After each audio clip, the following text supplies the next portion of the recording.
Estimado lector, esta es otra voz que el tiempo casi ha logrado silenciar, una carta olvidada, escrita por quienes quedan, para que la historia de quienes se fueron tampoco desaparezca. Me llamo Irina Pavlova, y aunque han pasado años desde aquel invierno de 1943, todavía puedo oler el aire pesado del refugio No. 12. Era una mezcla de queroseno, metal y miedo. Cada día descendía por esas escaleras con un cubo de agua congelada y una lámpara temblorosa.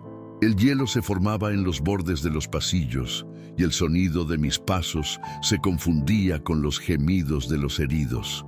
Arriba, la ciudad se moría pedazo a pedazo y abajo intentábamos fingir que aún quedaba un poco de vida.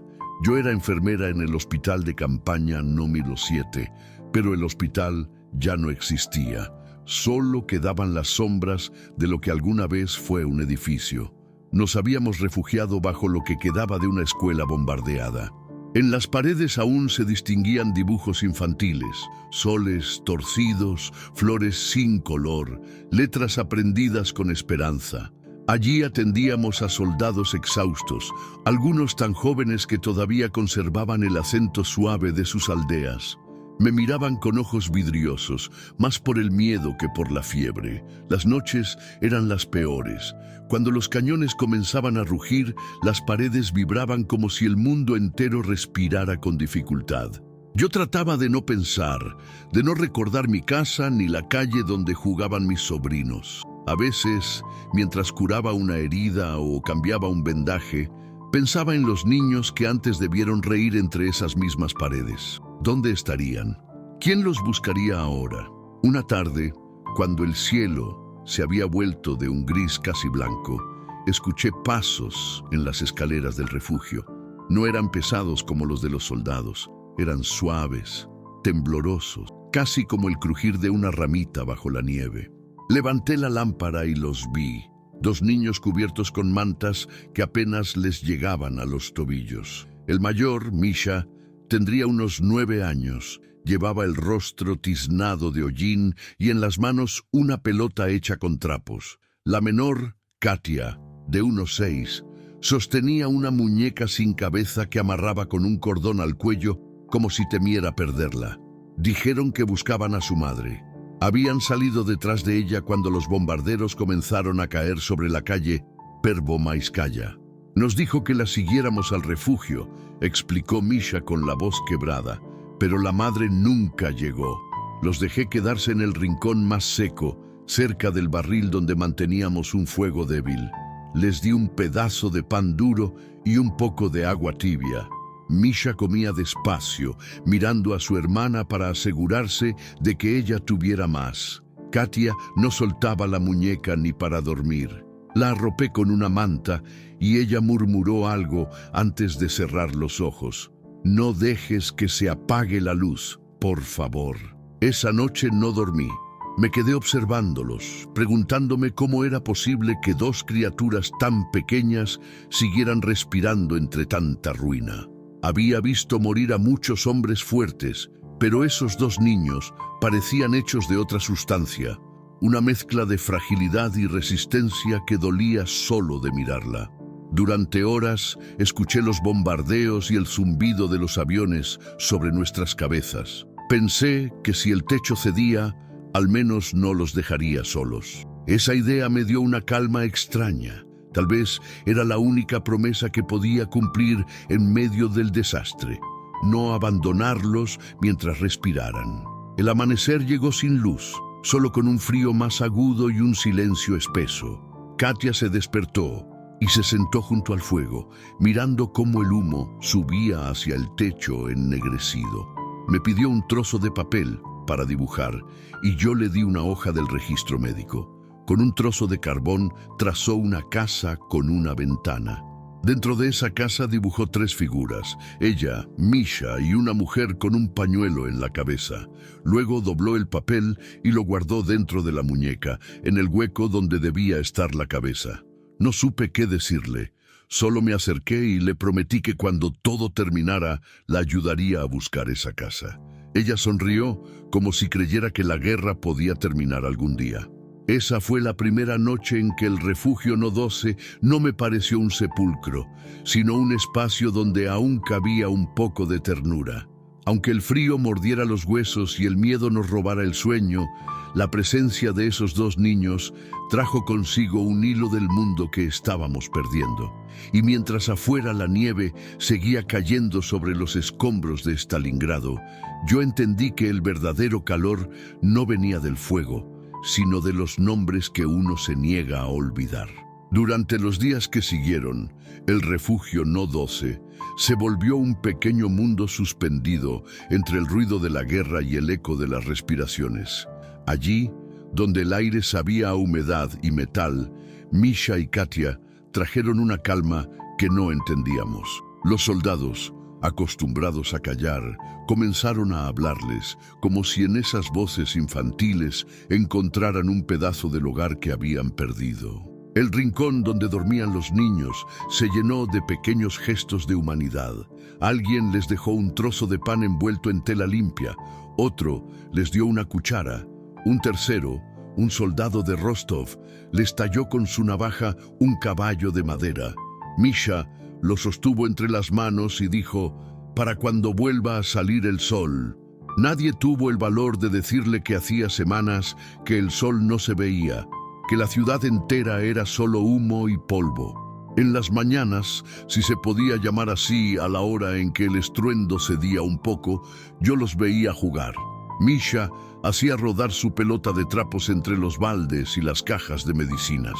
Katia lo seguía, riendo en silencio, con la muñeca colgada al pecho. Esas risas, aunque breves, tenían el poder de detener el tiempo.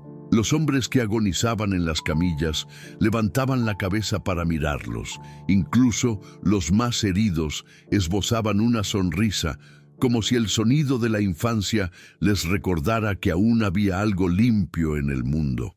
Yo trataba de no apegarme demasiado, pero cada noche me costaba más. Los niños se acercaban a mí cuando el refugio comenzaba a temblar por las explosiones. Katia se acurrucaba en mi regazo y me pedía que le contara una historia. Yo inventaba cuentos donde no existían tanques ni hambre. Hablaba de praderas con flores, de una abuela que cocinaba pan dulce, de una casa con un gato en la ventana. A veces Katia se dormía antes de que terminara y Misha se quedaba despierto, mirándome como si quisiera memorizar mi rostro. «¿Cree que mi mamá aún vive?», me preguntó una noche. La lámpara oscilaba y su sombra parecía más grande que su cuerpo. «Sí», le respondí, aunque mi voz sonó débil. «Las madres siempre encuentran el camino de regreso». Él asintió, sin dejar de mirar la puerta de hierro que daba a las escaleras. «Entonces no le diremos dónde estamos. Si sabe que estamos bien, sabrá encontrarnos». Ese sí se quedó colgado en el aire, pesado como una piedra. Con el paso de los días, la escasez se hizo insoportable. El agua se congelaba en los baldes, las raciones se reducían a migas. Cada cucharada de sopa era un triunfo. Aún así, Misha y Katia insistían en compartir lo poco que tenían. Cuando alguien tosía fuerte o gemía en la oscuridad, Katia se acercaba y dejaba un trozo de pan a su lado, sin decir nada. Esa delicadeza infantil me rompía por dentro más que el ruido de las bombas. Hubo una mañana, creo que era mañana porque la luz del fuego se sentía más tenue, en que Misha se levantó con fiebre. Lo toqué. Estaba ardiendo. Sin medicinas, sin mantas suficientes, hice lo que pude. Katia se sentó junto a él, soplándole el rostro como si con su aliento pudiera bajarle la temperatura. Le humedecí los labios con un trapo y recé, aunque hacía años que no lo hacía. Afuera, los bombardeos cesaron por unas horas y el silencio se sintió como una bendición. Esa noche, uno de los soldados trajo un poco de leche en polvo que había guardado desde el otoño. La mezclamos con agua tibia y se la di a Misha. Bebió despacio, agradeciendo con los ojos. Luego, antes de dormirse, me dijo algo que aún llevo grabado.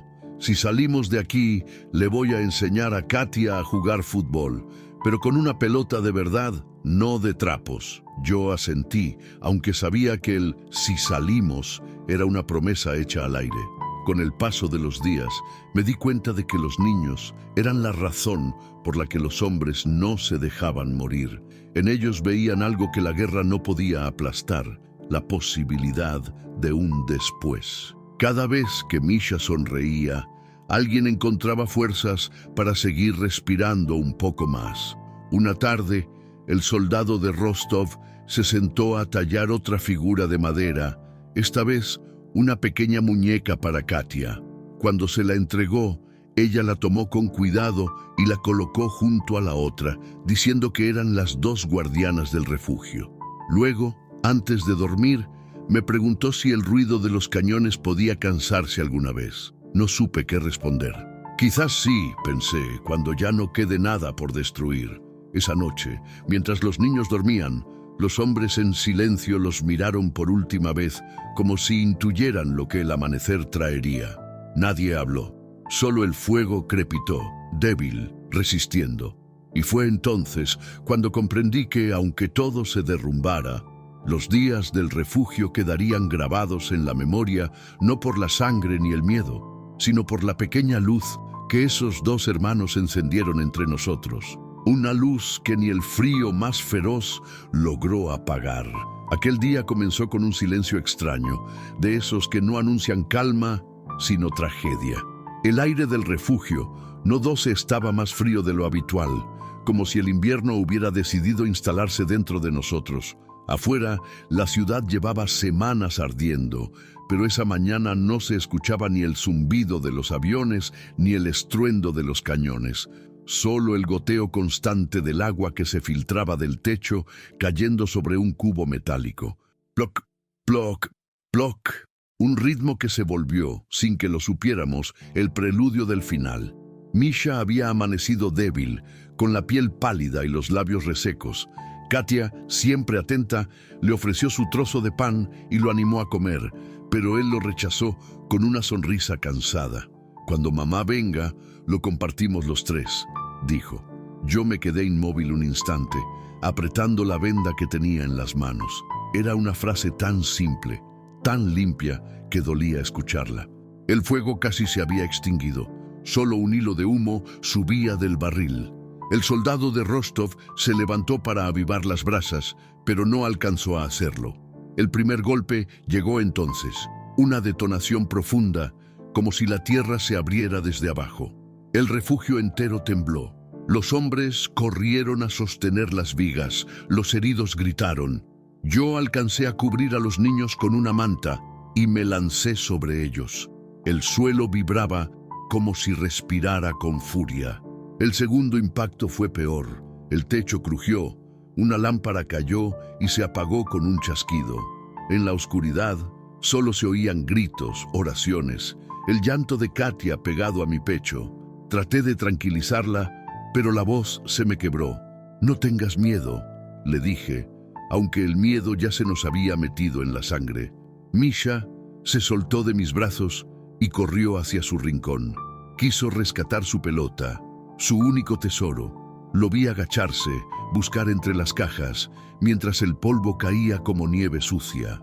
Lo llamé, pero mi voz se perdió entre el estruendo. En ese instante un tercer golpe sacudió todo. Sentí cómo el techo se partía, cómo el aire se volvía más pesado y luego el sonido más terrible de todos, el derrumbe. No recuerdo cuánto tiempo pasó, solo recuerdo la oscuridad y el sabor del polvo en la boca. Intenté moverme, pero tenía piedras sobre el cuerpo. Tosí, llamé sus nombres. «Misha, Katia». Nadie respondió. La lámpara se había apagado, el fuego también. Solo quedaban gemidos lejanos, como si las paredes respiraran con esfuerzo. Una mano me tocó el hombro. Era el soldado de Rostov, cubierto de sangre y ceniza. Me ayudó a salir de entre los escombros. «Hay que salir, Irina», me gritó. Yo negaba con la cabeza. Quería quedarme, buscarlos, desenterrar con las uñas si era necesario, pero él me sujetó con fuerza, me arrastró hacia la escalera medio destruida. «No hay tiempo», y no lo había. Detrás de nosotros, el refugio seguía hundiéndose, tragándose los gemidos, las camillas, los recuerdos. Cuando por fin llegamos a la superficie, el aire cortaba la piel. Nevaba ceniza, no nieve. Todo lo que había sido Stalingrado era una extensión gris, sin horizonte. El hospital había desaparecido, la escuela también. No había casas, ni árboles, ni calles que reconociera, solo ruinas. Me arrodillé sobre la nieve dura, mirando hacia la entrada del refugio que había quedado sepultada bajo toneladas de concreto. Sentí un frío distinto, no del cuerpo, sino del alma. Misha y Katia estaban allá abajo, en la oscuridad que había sido su refugio, su hogar por unos días. Durante horas intentamos abrir paso, pero el suelo seguía temblando. Al anochecer, el soldado me detuvo. No podemos más. Se ha cerrado todo. Yo no respondí. Solo me quedé mirando la entrada colapsada, esperando escuchar algo, cualquier sonido que me dijera que seguían vivos. Pero el silencio fue total, profundo, como si la tierra hubiera decidido guardarlos consigo. Esa noche dormí al aire libre, sobre una manta húmeda frente a las ruinas. No lloré. El cuerpo no me lo permitió. En cambio, hablé con ellos en voz baja, como si pudieran oírme a través del hielo y del polvo. Les conté que su dibujo aún estaba en mi bolsillo, el que Katia había hecho sobre una hoja del registro médico. La casa con 3 figuras dentro. Apreté el papel contra el pecho y prometí no dejar que se borrara. Al amanecer, el viento empezó a soplar desde el Volga, arrastrando un murmullo. Por un segundo creí oír el rebote suave de una pelota, el eco diminuto de una risa. Me puse de pie, temblando. Quizá era solo el viento colándose entre las ruinas, o quizá eran ellos, jugando una última vez. Cuando los demás se marcharon, me quedé sola frente a las piedras. Tomé un trozo de madera quemada y, en el muro que aún se mantenía en pie, escribí sus nombres. Misha, Katia debajo, añadí Refugio No 12, enero de 1943. Y aunque el invierno siguió cayendo sobre nosotros, supe en ese momento que esas letras serían su sepultura y su memoria. El refugio se había derrumbado, sí, pero las voces de esos 2 niños ya habían quedado suspendidas en las paredes, listas para estremecer el silencio cada vez que alguien las recordara. Han pasado más de 20 años desde aquella mañana en que el refugio No 12 se cerró para siempre. A veces pienso que la guerra nunca terminó del todo, que sigue respirando bajo la tierra, como un animal dormido que se agita en sueños. Yo sigo aquí, en Stalingrado, ahora llamada Volgogrado, con el cabello ya blanco y las manos manchadas por los años, pero aún recuerdo cada grieta de aquel sótano, cada sombra, cada voz. Durante mucho tiempo evité regresar. No podía soportar mirar las ruinas, ese pedazo de suelo que se tragó 2 vidas pequeñas. Pero los años tienen la costumbre de empujarnos hacia lo que tememos. Una tarde de otoño, llevé flores al lugar.